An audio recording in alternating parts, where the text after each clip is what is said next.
आपका सिस्टम जो है वो स्टेबल होना चाहिए। फॉल्ट के केस में आपका सिस्टम में स्टेबिलिटी रहनी चाहिए, तो इसका हम स्टेबिलिटी एनालिसिस करते हैं। और इसमें एक तो कन्वेंशनल एनालिसिस है कि जिसमें आप सिस्टम के पोल्स और ज़ीरोज़ निकालें और फॉल्टी कंडीशन में भी उसके पोल्स निकालें, और वो पोल्स आपके लेफ्ट हाफ प्लेन में होने चाहिए in even in the case of faulty condition.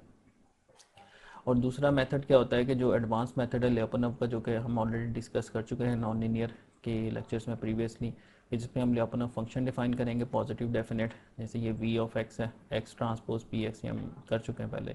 फिर इसका हम डेरिवेटिव लेते हैं और उस डेरिवेटिव को हम नेगेटिव प्रूफ करते हैं।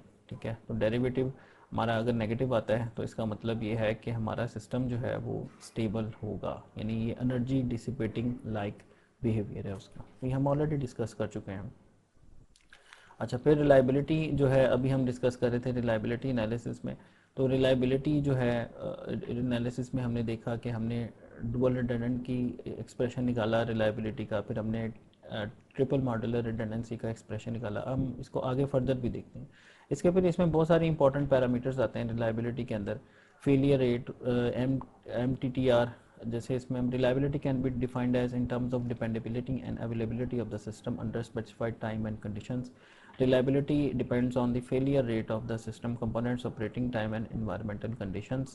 Reliability of a system or component is the probability of performing its required function under the stated operating environment for a specified duration of time. So an important parameter is the failure rate.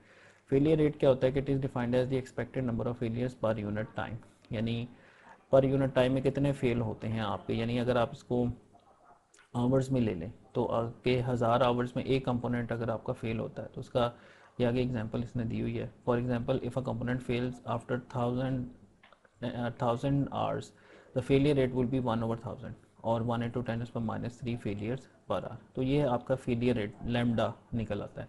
तो failure rates of the components usually follow a bath tub curve. ये bath tub curve क्या होती है कि जब आपके शुरू में आपका डिज़ाइन होता है कंपोनेंट, तो शुरू में उसमें फेलियर रेट बहुत ज़्यादा होते हैं, लेकिन उसके बाद आपका लर्निंग कर्व इम्प्रूव होती है। आप अपने एक्सपीरियंसेस से जो है वो उसके अंदर फॉल्ट्स जो होते हैं उसको रिमूव करते जाते हैं, फिर आपके जो कंपोनेंट में फॉल्ट रेट है वो कम हो जाता है, मतलब वो उसका जो फेलियर, उसमें जो फॉल्ट्स की जो है फ्रीक्वेंसी वो कम हो जाती है। और उसके बाद जब उसकी लाइफ पूरी हो जाती है, आपके कंपोनेंट की लाइफ कंप्लीट होने की स्टेज पर आती है, तो उसमें फिर फॉल्ट आने जो है वो शुरू हो जाते हैं। तो this is a bathtub curve, जो कि रिलायबिलिटी एनालिसिस में अक्सर बहुत इंपॉर्टेंट है। ये बहुत फेमस है, बहुत ज़्यादा यूज़ होती है रिलायबिलिटी एनालिसिस के अंदर। अच्छा, फिर इसमें हम देखते हैं कि रिलायबिलिटी को हम R = E⁻⁻ जो अभी हम रिलायबिलिटी जो निकाल रहे थे उसको हम इस तरह से मॉडल भी कर सकते हैं एज एन एक्सपोनेंशियल फेलियर। इसको हम कहते हैं, it is also known as exponential failure law. इसको एक्सपोनेंशियल फेलियर लॉ भी हम कह सकते हैं, जिसमें आपका जो लैम्डा होता है उसको हम एज अ कांस्टेंट ट्रीट करेंगे। अच्छा, अब इसमें फिर होता है मीन टाइम टू फेलियर, के फेलियर होने में एवरेज टाइम कितना लगता है।